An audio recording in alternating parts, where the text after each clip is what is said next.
హరే కృష్ణ. నేను doctor Kavitha Vasu, Akashic reader and healer. Once again మీ ముందుకు వచ్చాను ఒక ట్రూ ఇన్సిడెంట్ తీసుకుని. Before going into the story, please like, share and subscribe. As usual నేను request చేసుకునేది షేర్ ఎందుకు చేయడం అంటే, ఈ ఎపిసోడ్ చాలా జనంకి రీచ్ అవ్వాలి. Those are already in the problems, career problem, financial problem, health problem, relationship problem, లేదా అన్నోన్ ప్రాబ్లమ్స్ అన్నీ బాగుంటే కూడా ఏదో ఒక డిప్రెషన్లో ఉండడం, ఏదో మానసిక స్ట్రెస్ అండ్ స్ట్రెయిన్తో సఫర్ అవ్వడం, చెప్పుకోలేని ప్రాబ్లమ్స్ కూడా ఉండడం, లేదా పిల్లలు కాకపోవడం, ఇలాంటి చాలా చాలా ప్రాబ్లమ్స్ ఉన్నాయండి. దీనికి సొల్యూషన్స్ వెతుకుతూ అక్కడ ఇక్కడ చాలా జనం తిరుగుతూనే ఉంటారు. టైం లేకపోయినా టైం తీసుకుని మరీ అమౌంట్ స్పెండ్ చేసి తిరుగుతూనే ఉంటారు, కానీ సొల్యూషన్ దొరకకపోవడం అనేది చాలా it is very very regrettable. ఇంకొకటి ఏమంటే, మార్కెట్లో చాలా ఫేక్ పీపుల్ ఉన్నారు. ఇలాంటిది ఎప్పుడు తెలుస్తుందో ఇలాంటి వాటిని క్యాష్ చేసుకుని, అడ్వాంటేజ్ తీసుకొని చాలా అమౌంట్ తీసుకోవడం, వాళ్ళని తిప్పడం years together and finally no result.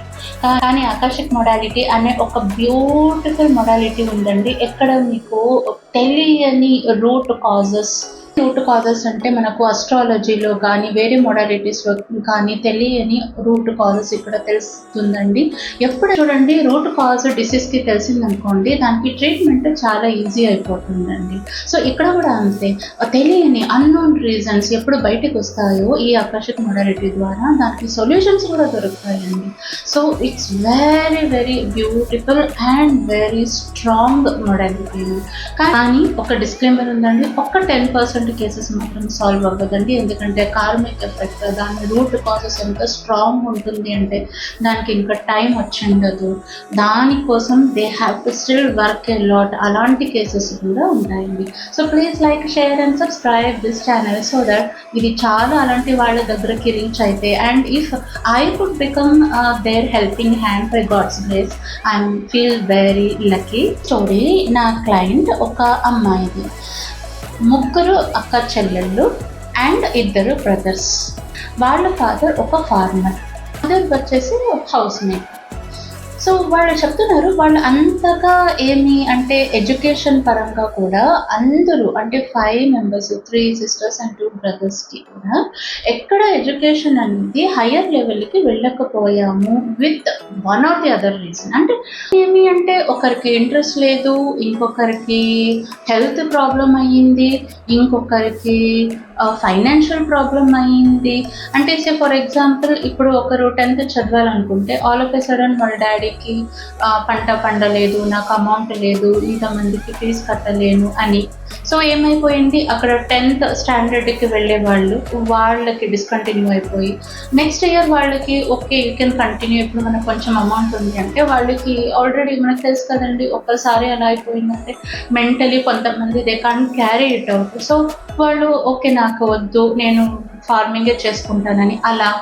So వాళ్ళు చెప్పుకుంటూ వచ్చారు, 5 members ఒక్కొక్కరికి ఒక్కొక్క ప్రాబ్లం వచ్చేసి హయ్యర్ ఎడ్యుకేషన్ వైపు ఎవ్వరు వెళ్ళలేదని చెప్తున్నారు. అంటే 10th was the last, and ఇంకా 2 ఆడపిల్లలు అయితే ఒక 8th, 9th స్టాప్ చేసేసారు అని చెప్పారు.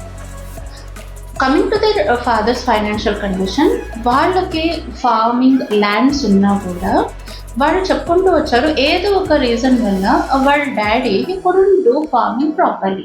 అంటే ఒక రోజు వెళ్తే ఇంకొక రోజు వెళ్ళేవాడు కాదట. హీ వుడ్స్ టు స్టే అట్ హోమ్. ఎందుకు అంటే there is no reason at all. మనస్సు బాగలేక. అంటే బయట మనసు బాగలేదు అంటే అన్ని దాంట్లోనే అలాగే అంటే నో, అన్ని దాంట్లో హీఈస్ ఓకే, వేరే మ్యాటర్స్లో అన్నీ ఈజ్ ఫైన్. బట్ ఎప్పుడు ఫైనాన్షియల్ మ్యాటర్ అంటే ఏమండి, ఇక్కడ మనం వర్క్ చేస్తే అక్కడి నుంచి మనకు ఫైనాన్షియల్ సోర్సెస్ ఎక్కడి నుంచి వస్తుందో అక్కడ వచ్చేసరికి ఆయనకి ప్రాబ్లం. వాళ్ళకి ఏమండి, ఎక్కడ సోర్స్ ఆఫ్ ఇన్కమ్, ఫార్మే వాళ్ళకి సోర్స్ ఆఫ్ ఇన్కమ్. సో వెళ్ళి తను డే టు డే వ్యవసాయం చేస్తే కదండి వాళ్ళకి అమౌంట్ వచ్చేది. అక్కడికి వచ్చేసరికి వాళ్ళు చెప్తారు, వాళ్ళ father he use to never go properly. And మనకు తెలుసు కదండి, it is like a day to day thing. మనం డైలీ వెళ్ళాలి, వాటరింగ్ చూసుకోవాలి, దానికి ఫర్టిలైజర్ చూసుకోవాలి, దానికి సెక్యూరిటీ చూసుకోవాలి, అనిమల్స్ నుంచి, బర్డ్స్ నుంచి. ఎప్పుడైతే ఇలా ఉండదు, లేదా ఎవరినైనా పెట్టి చేసుకోవాలి. ఎప్పుడు దీంట్లో ఏది ఒకటి మిస్ అయినా కూడా మనకు బాగా తెలుసండి, అగ్రికల్చర్ ఇస్ లైక్ గ్యాంబ్లింగ్. ఇవన్నీ చేసి కూడా ఒక్కసారి అకాల వర్షం పడింది అనుకోండి, ఎవ్రీథింగ్ ఇస్ వేస్ట్. సో అలాంటి కేసెస్లో తను రెగ్యులర్గా పోకపోవడం, ఎవరి మీదో డిపెండ్ అవ్వడం, వాళ్ళు సరిగ్గా చేయకపోవడం, ఇలాంటివన్నీ అయిపోయి వాళ్ళకి ఇయర్లీ వచ్చే అమౌంట్ అంతంతే అని చెప్తాను. అంటే financially also they kept on suffering. Education కూడా ఎవ్వరికీ సరిగ్గా అవ్వలేదు. అండ్ ఇక్కడే తను చెప్తారు, ఈ అమ్మాయి ఎవరైతే నా దగ్గరకు వచ్చారో క్లయింట్, తను చెప్తున్నారు the first daughter in the home. తనకి మ్యారేజ్ చేసేసారు, అంటే చైల్డ్ మ్యారేజ్ అండి. She was some 15 years when she got married. Marriage అయిన 1 year 2 year బాగుంది అని చెప్తాను, కానీ తర్వాత షీ టోల్డ్ తన husband got addicted to alcohol. తాగడం స్టార్ట్ చేశారు, ఫిజికల్ అబ్యూజింగ్ స్టార్ట్ చేశారు. తర్వాత ఎక్కడికి వెళ్ళిపోయారో తెలీదు అని చెప్తున్నారు. ఎక్కడికి వెళ్ళిపోయారో తెలీదు అంటే పోలీస్ కంప్లైంట్ ఇవ్వలేదా, లేదా మీరు వెతికేకి ట్రై చేయలేదా అంటే షీస్ టెల్లింగ్ అన్నీ చేశారు. పోలీస్ కంప్లైంట్ ఇచ్చారు, ఎవరెవరికి అంటే రిలేటివ్స్లో ఎక్కడెక్కడ వెళ్ళే ఛాన్స్ ఉంది అన్నీ చూశారు. There is no clue where he is అని చెప్తున్నారు. ఇప్పటి వరకు there is no clue where he is. Okay, second తన సిస్టర్ గురించి చెప్పుకుంటూ వచ్చారు. తను మ్యారేజ్ అయ్యింది, మ్యారేజ్ అయ్యి కొన్ని ఇయర్స్ వరకు, అంటే ఇప్పుడు ఎవరు నా దగ్గర వచ్చారో తనకి ఈవెన్ కిడ్స్ కూడా లేరండి. తన సిస్టర్కి అయితే 3 పిల్లలు, అందరూ ఆడపిల్లలే అని చెప్పారు, 3 ఆడపిల్లలు ఉన్నారు. సో వాళ్ళు ఆల్సో ద ఫార్మింగ్ కుటుంబంలోనండి. మ్యారేజ్ అయ్యి 6 years వరకు వాళ్ళు చాలా బాగున్నారంట. అండ్ 3 పిల్లలు కూడా అయ్యారు, అంతవరకు అంత బాగుంది. కానీ తను చెప్తున్నారు 6 years తర్వాత ఉన్నట్లుండి వాళ్ళ హస్బెండ్కి సడన్గా ఏదో ఒక డిసీజ్ వచ్చేసి, డిసీజ్ అంటే తను చెప్పుకుంటూ వచ్చారు, డాక్టర్ దగ్గరికి వెళ్తే ఫస్ట్ అది నర్వ్ వీక్నెస్ అన్నారంట. తర్వాత డయాబెటీస్ కూడా డయాగ్నోస్ అయింది అన్నారంట. తర్వాత లెగ్ గ్యాంగ్రీన్ అయింది. ఒకటి తర్వాత ఒకటి. లెగ్ గ్యాంగ్రీన్ అయిన తర్వాత she told it couldn't be healed doctor, అంటే హీలే అవ్వలేదు. తను దాంతోనే ఉంటూ ఒక రోజు సడన్గా హార్ట్ స్ట్రోక్ అయి చనిపోయారు అని చెప్తున్నారు. అంటే ఇప్పుడు ఆలోచించండి, ఆ అమ్మాయికి 3 పిల్లలు ఉన్నారండి, అండ్ హస్బెండ్ మధ్యలోనే ఇలా చనిపోతే వాళ్ళ పరిస్థితి ఎలా ఉండాలి మీరు చెప్పండి. ఇంకొక అమ్మాయి గురించి చెప్పారండి, థర్డ్ అమ్మాయి తను చెప్పుకుంటూ వచ్చారు. అమ్మాయి she was very good at studies, కానీ తను చెప్పుకుంటూ వచ్చారు తను 3rd standardలో ఉన్నప్పటి నుంచి తనకు బ్రీతింగ్ ప్రాబ్లం అంట, చాలా బ్రీతింగ్ ప్రాబ్లం అయ్యేదంట. ఎంతగా బ్రీతింగ్ ప్రాబ్లం అయ్యేదంటే సమ్ టైమ్స్ నైట్ అంతా ఎవరికి నిద్ర ఉండేది కాదు. అందరూ తను ఇబ్బంది పడుతూ ఉంటే, అందరూ చిన్న ఇల్లు ఉండేదట, అండ్ అందరూ ఒకే చోట ఉండడం వల్ల అందరూ లేచి కూర్చోవడం, ఆ అమ్మాయికి ఇది చేయడం అని they would take care of. అంటే ఎవ్రీబడి వుడ్ సఫర్, ఆ అమ్మాయి వల్ల అందరూ సఫర్ అయ్యే వాళ్ళము, అండ్ మనం చూడలేకపోయే వాళ్ళము తన బాధని అని చెప్పుకుంటూ వచ్చారు. ఏమైంది అంటే తను చెప్పుకుంటూ వచ్చారు, ఈ అమ్మాయి ఎవరైతే తన సిస్టర్ ఉన్నారో mentally also she got depressed. ఎంతగా మెంటల్ డిప్రెషన్ అయిపోయింది అంటే she stopped going to school. ఇంట్లోనే ఉండిపోయారు, చాలా డిప్రెషన్కి వెళ్ళిపోయారు. అండ్ తను చెప్తున్నారు, ఒక ఫైన్ డే వాళ్ళ మదర్ ఫాదర్ ఎక్కడో బయటికి వెళ్ళినప్పుడు, అండ్ వీళ్ళందరూ కూడా ఎక్కడో బయట ఉన్నప్పుడు తను షీ కమిటెడ్ సూసైడ్. సో తను షీ వాజ్ లైక్, ఎందుకు సూసైడ్ చేసుకునింది అంటే completely because of the mental depression అని చెప్పారు. ఇంకా అబ్బాయి విషయంకి వస్తే, పెద్ద అబ్బాయి తనకు చెప్తున్నారు ఫస్ట్ నుంచి ఎడ్యుకేషన్లో ఇంట్రెస్ట్ లేదు. తన పేరెంట్స్ బలవంతంతో అలా ఇలా కంటిన్యూ చేసుకుంటూ ఒక 8th 9th వరకు బలవంతంగా he came up to they. పోనీ ఫార్మింగ్లో ఇంట్రెస్ట్ ఉందా అంటే నో. అండ్ తను చెప్తున్నారు అంత చిన్న ఏజ్లోనే he got addicted to alcohol. And ఏదో ఒక రోజు అక్కడ వెళ్ళడం, ఇక్కడ వెళ్ళడం, ఏదైనా షాప్లో పని చేయడం, నెక్స్ట్ డే వెళ్ళకపోవడం. అండ్ పేరెంట్స్కి తనతో ఎంత ఇబ్బంది అయిపోయిందంటే, తెలుసు కదండి, పిల్లలు అంత చిన్న ఏజ్లో ఆల్కహాల్కి అడిక్ట్ అవ్వడం, అండ్ ఫైనాన్షియలీ వాళ్ళు బాగా స్కూల్కి వెళ్ళి చదువుకుంటూ పోనీ అట్లీస్ట్ అలా చేయకపోయినా అయినా మనం ఇండియన్ ఫ్యామిలీస్లో ఇంకా ఇప్పటివరకు చూస్తామండి, చిన్న ఏజ్లోనే పిల్లలు అక్కడ ఇక్కడ పోయి ఎర్న్ చేస్తూ ఉంటారు. ఈ అమ్మాయి అదే చెప్పింది, పోనీ అలా అయినా చేసి ఏదైనా ఫ్యామిలీకి హెల్ప్ చేశారంటే హిడింగ్ డూ దట్ ఆల్సో. చిన్న అబ్బాయి గురించి చెప్పుకుంటూ వచ్చారు. చిన్న అబ్బాయి he was very fine, and ఆ అబ్బాయి వల్లే తనకు వాళ్ళ కుటుంబానికి కొంచెం అక్కడ ఇక్కడ ఫైనాన్షియలీ సపోర్ట్ అయ్యేదని చెప్పారు. అంటే ఒక రోజు స్కూల్కి పోతే ఇంకొక రోజు ఏదో ఒక షాప్లో ఏదో చేయడం, అలా చేయడం, ఏది అమౌంట్ వస్తుందో ఇంటికి వచ్చి చేయడం, ఇలా అన్నీ ఉండింది అని చెప్పారు.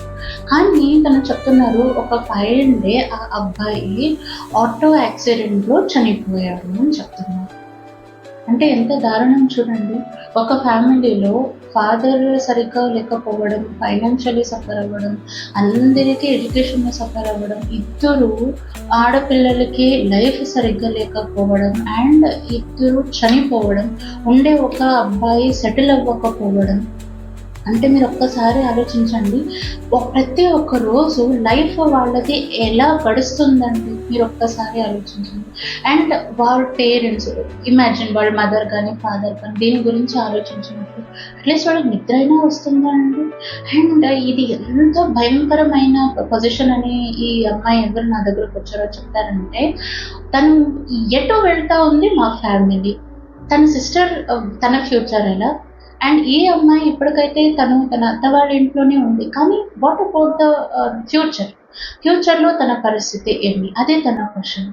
అండ్ ఇలా ఉండగా తను చెప్తున్నారు, లాస్ట్ ఇయర్ తన మదర్కి హార్ట్ స్ట్రోక్ వచ్చేసి వాళ్ళ మదర్ కూడా చనిపోయారంట. సో మీరు ఒకసారి ఆలోచించండి, ఇన్ని ప్రాబ్లమ్స్ ఉన్నా కూడా మనుషులు ఒప్పుకుంటే మనం ఏమైనా చేయొచ్చండి, కానీ ఇక్కడ మనుషులే పోతా ఉన్నారండి. అండ్ తను చెప్తున్నారు, వాళ్ళ మదర్ పోయిన తర్వాత చాలా చాలా మెంటలీ డిస్టర్బ్ అయిపోయాము. అండ్ ఇంట్లో ఎలా అయిపోయింది అంటే, నా డాడీ కూడా he started drinking very heavily now, and అందరూ డిస్టర్బ్ అయిపోయాము. అంటే ఫ్యామిలీ లాగానే లేదు. And she wanted to know why, ఎందుకు ఒక ఫ్యామిలీలో ఇంత ప్రాబ్లమ్స్ అవుతా ఉన్నాయి, దీనికి సొల్యూషన్ ఏమైనా ఉందా లేదా, but she wanted to know the root cause, what is the root cause. So తన ఆకర్షిక రీడింగ్ తీసుకున్నప్పుడు ఇది ఒక చాలా ఇంట్రెస్టింగ్ కేస్ అండి. ఆకర్షిక్ రీడింగ్ సెషన్, తన ఆకర్షిక రికార్డ్స్ యాక్సెస్ చేసినప్పుడు అది నాకు what I can to know, I'm just revealing. మనిషి కనిపించాడండి, ఒక చాలా ఏజ్డ్ పర్సన్ ఉన్నాడు. అండ్ తను వేసుకునే డ్రెస్ ఎలా కనిపిస్తా ఉంది అంటే, మన ఫార్మర్స్ ఉంటారు కదండి, అలాగే ఒక ధోతి పైన ఒక కుర్తా లాంటిది వేసుకున్నారు. అండ్ షాబీగా ఉంది, అంటే మనకు తెలుసు కదండి ఫార్మర్స్ బయట వెళ్ళి వాళ్ళు పాపం పని చేస్తూ ఉంటారు, సో ఆటోమేటిక్గా డ్రెస్ షాబీగానే ఉంటుంది. అండ్ పైన తల మీద ఒక టర్బన్ లాంటిది ఉంది. సో తను ఫార్మర్ అని నీట్గా తెలుస్తా ఉంది. తన చుట్టూ తన మనవళ్ళు, మనవరాలు, అంటే ఒక ఫ్యామిలీ చాలా బాగా ఉంది అని తెలిసొస్తా ఉంది. చాలా బాగా ఉండే ఫ్యామిలీ. ఆడోళ్ళు ఉన్నారు, తన వైఫ్ ఒక ముసలామె కనిపించింది. అండ్ ఒక మిడ్ ఏజ్‌లో ఉండే ఇద్దరు ఆడోళ్ళు కనిపించారు. అండ్ కిడ్స్ అంతే. అంటే చూసినప్పుడు తెలిసిందేమంటే, ఇద్దరు కొడుకులు, ఇద్దరు కోడళ్ళు, మనవళ్ళు, మనవరాలు, అండ్ విత్ హిస్ వైఫ్. చాలా మంచి కుటుంబం, బాగానే ఉంది. ఈవెన్ దో ఫైనాన్షియలీ అంత బాగా లేకపోయినా, ఫైనాన్షియలీ బాగోలేదు నాకెలా తెలిసిందంటే, వాళ్ళు ఉండింది ఒక హట్ టైప్ ఉండిందండి. సో దాంట్లో ఉన్నారు. సో అది చూసి I could guess that okay, financially okay, not so fine అని అర్థమైంది. సో ఇలా ఉండగా ఈ మనిషికి ఒకరోజు హీ స్టార్టెడ్ ఫీలింగ్ ఇల్. అంటే ఏదో ఒక తెలియని ఒక డిసీజ్ వల్ల హీ స్టార్టెడ్ సఫరింగ్. నాకు కనిపించింది ఒక విలేజ్ అండి. మనకు బాగా తెలుసు, విలేజ్‌లో మెడికల్ ఫెసిలిటీస్ అంతా బాగా ఉండవు. అండ్ వీళ్ళు ఫైనాన్షియల్ పొజిషన్ కూడా ఎలా ఉండింది అంటే, ఐ కుడ్ అనలైజ్, వాళ్ళు they couldn't afford for city or something. So ఇంకోటేమంటే, ఏజ్ అయింది కదా అని ఈరోజు హీ విల్ బి ఫైన్, రేపు బాగుంటారు అది అనుకుంటూ అలాగే వెళ్ళిపోయింది. కానీ మెయిన్ రీజన్ ఇంకోటి కనిపించిందండి. వాళ్ళలో పెద్ద కొడుకు ఎవరైతే ఉన్నారో తను is very very arrogant and very stubborn. తను నీకేమైంది, నాకు ఇలా కనిపించింది, నీకేమైంది, నువ్వు బాగానే ఉన్నావు కదా, ఊరికే ఇలా నటించొద్దు, ఎందుకు ఇలా మమ్మల్ని సతాయిస్తున్నావు, మా దగ్గర డబ్బు లేదు. అండ్ పొలంకి ఎవరు వెళ్తారు, పొలంకి వెళ్దాం రా, మనకి హెల్ప్ చేయడం తప్పించి నువ్వేమి ఇలా కనుక్కున్నావు అని I could see this things. But అంటే హీ స్టార్టెడ్ సఫరింగ్. తను చాలా లోపల లోపల చాలా ఫీల్ అయిపోయారు. కొడుకు తనని బాగాలేనప్పుడు instead of helping him treatment ఇప్పించకపోవడం అండ్ రెస్ట్ చేయకుండా ఇవ్వకపోవడం అండ్ దానిపైన ఇలా మాట్లాడడం తను చాలా హర్ట్ అయిపోయాడు. అండ్ తన వైఫ్ కూడా కనిపిస్తుంది చాలా హర్ట్ అవుతున్నారు.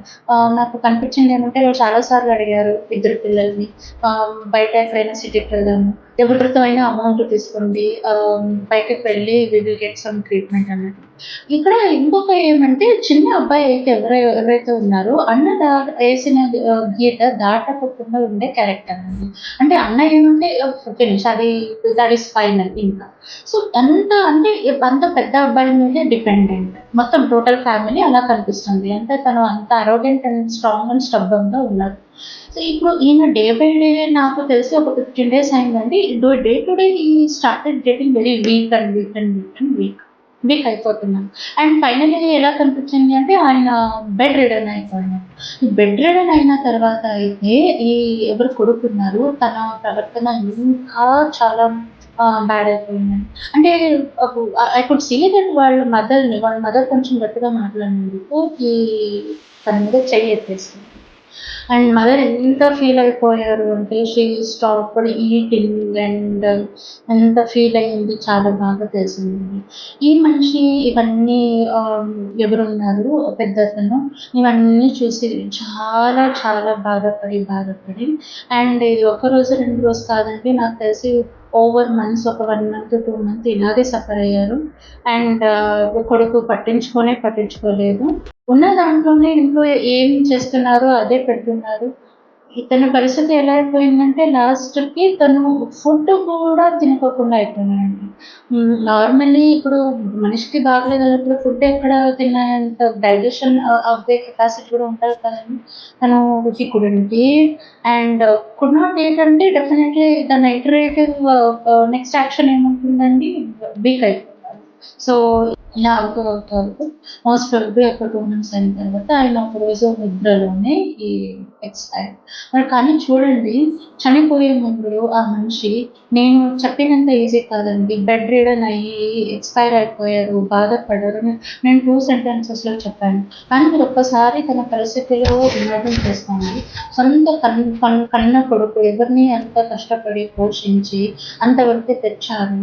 ఎవరిని నమ్మి ఉన్నారో తను ఒక్కసారి కూడా డాక్టర్ దగ్గరికి తీసుకువెళ్ళకోకుండా బెడ్ రిడెన్ అయితే కూడా తినకోకుండా ఉంటే కూడా అలాగే ఉంచి ట్రీట్మెంట్ లేకోకుండా అండ్ మదర్‌ని కొట్టడం. ఇది ఎంత బాధాకరం అండి.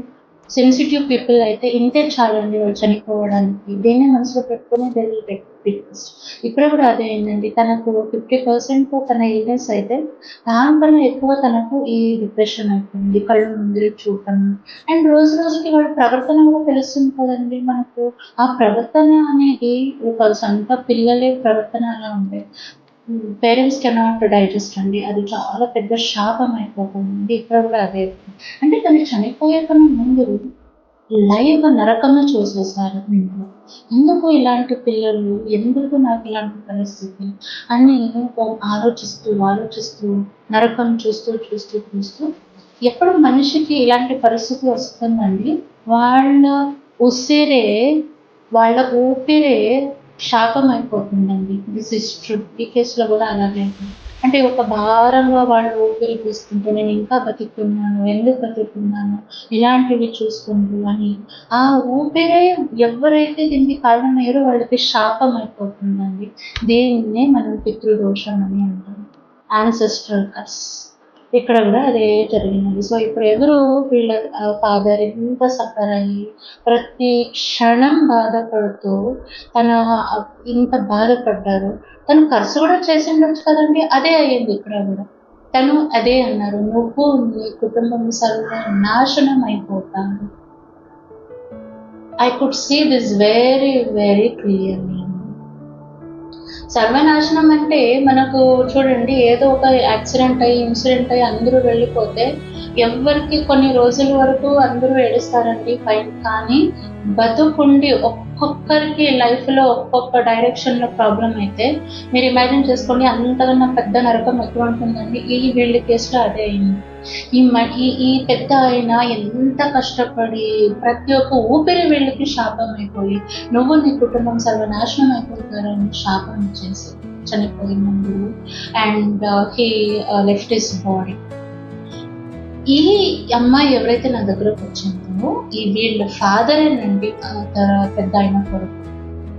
సో వీళ్ళ ఫాదర్కి ఆ శాపం అంటే పితృదోషం అంటే ఒకటి యాన్సిస్టర్స్ చనిపోయినప్పుడు మనం సరిగ్గా వాళ్ళకి పిండదానం తర్పణం చేయకపోవడం.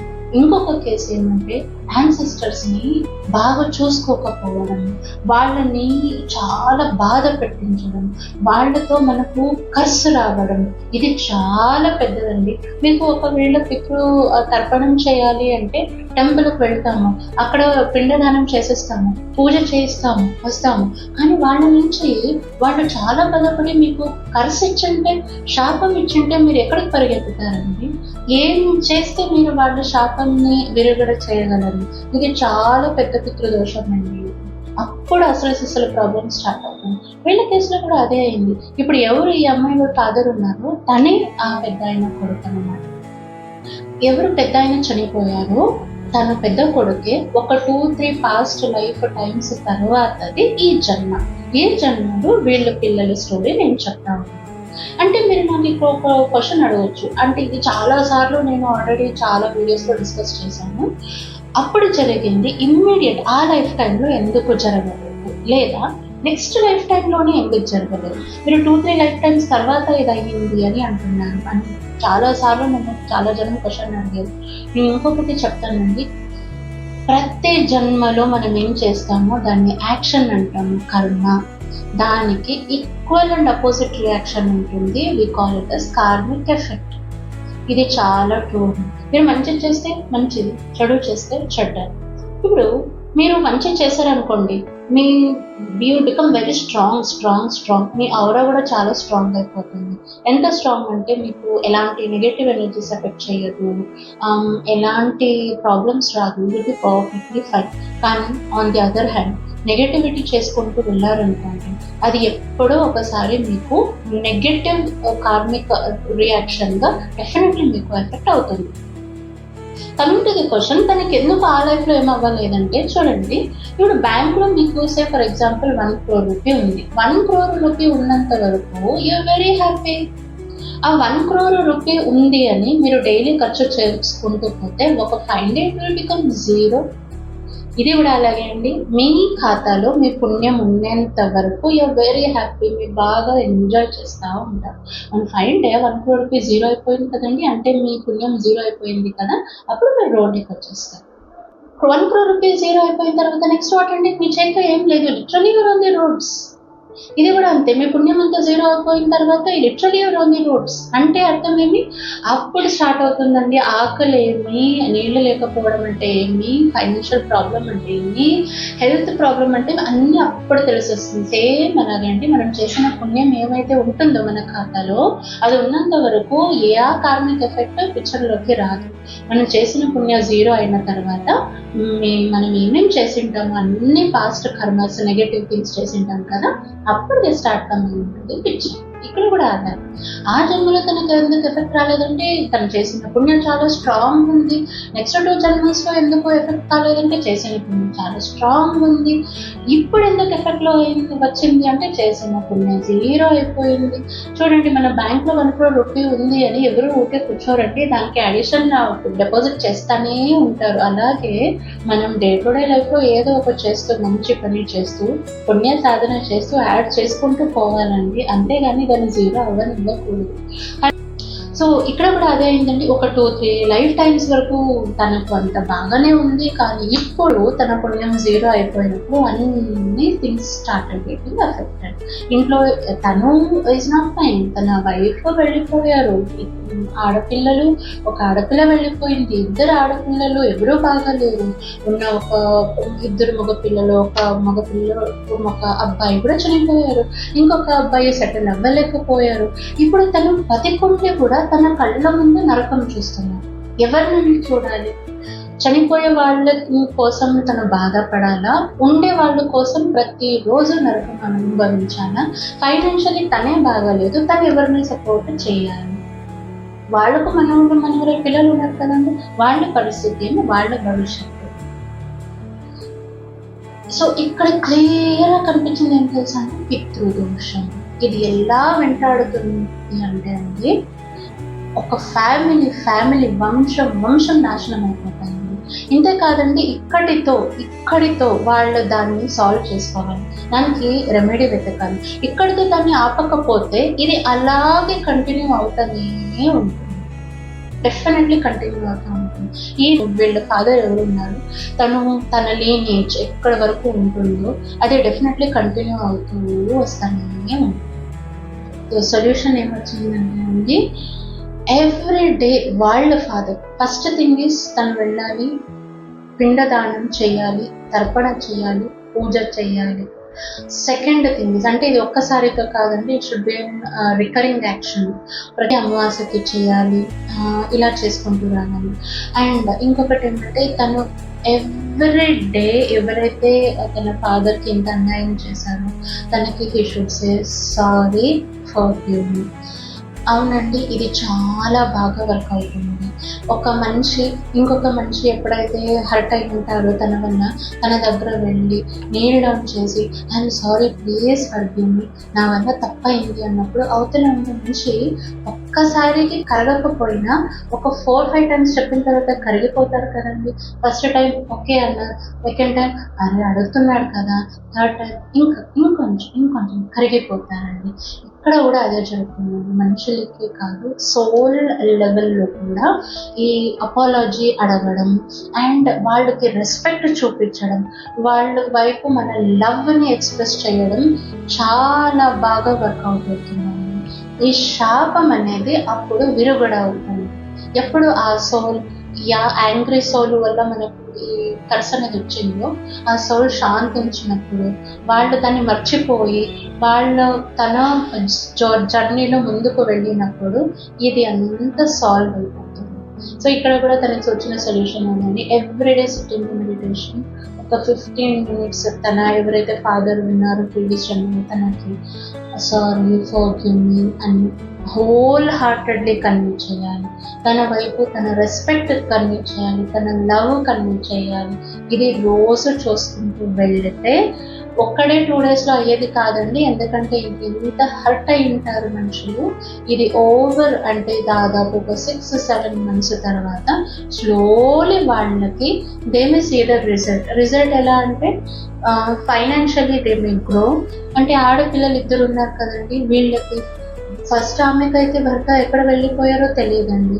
చిన్న అమ్మాయికి అయితే ఓకే, ఫైనాన్షియల్ కండిషన్ బాగుపడితే, ఇద్దరికి, పెద్ద అమ్మాయికి చిన్న అమ్మాయికి అట్లీస్ట్ ఫైనాన్షియల్ సపోర్ట్ దొరకగలిగితే తన సెకండ్ అమ్మాయి పిల్లలైనా బాగుంటారు. That is a very great. అంటే వాళ్ళకి ఊపిరి అని చెప్పొచ్చు. ఇంకా ఉండే కొడుకు తను బాగా సెటిల్ అయ్యే మార్గం దొరుకుతుంది, ఒక స్టెబిలిటీ వస్తుంది, ఒక ఫైనాన్షియల్ స్టెబిలిటీ వస్తుంది. సో ఇలా చేసినప్పుడు అప్పుడు ఒక ఫ్యామిలీలో ఒక స్టెబిలిటీ వస్తే financial condition, health condition next ఎవరికి ఏమి రాదా అంటే గ్యారంటీ లేదు కదండి ఇలాంటి కేసెస్లో.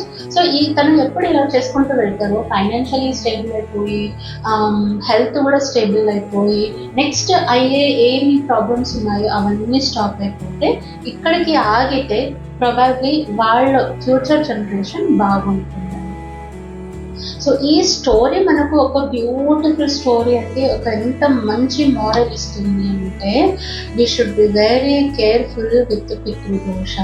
అవునండి, ఎవరింట్లో అయినా మీకు అన్ఎక్స్పెక్టెడ్ ఫైనాన్షియల్ లాసెస్ వస్తూ ఉంది, అన్ఎక్స్పెక్టెడ్ హెల్త్ ప్రాబ్లమ్స్ వస్తూ ఉంది, అకాల మృత్యు అవుతా ఉంది ఇంట్లో, అండ్ పిల్లలు ఎస్పెషల్లీ మీ చిల్డ్రన్ని గమనించండి, పిల్లల్లో చదవకపోవడం, మాట వినకపోవడం, హెల్త్ ప్రాబ్లమ్స్ రావడం, ఇలాంటివన్నీ మీకు కనిపించాయి అనుకోండి, క్యారియర్ గ్రోత్ కానీ ఇవన్నీ పితృ దోషం maybe very strongest cause for this అండి.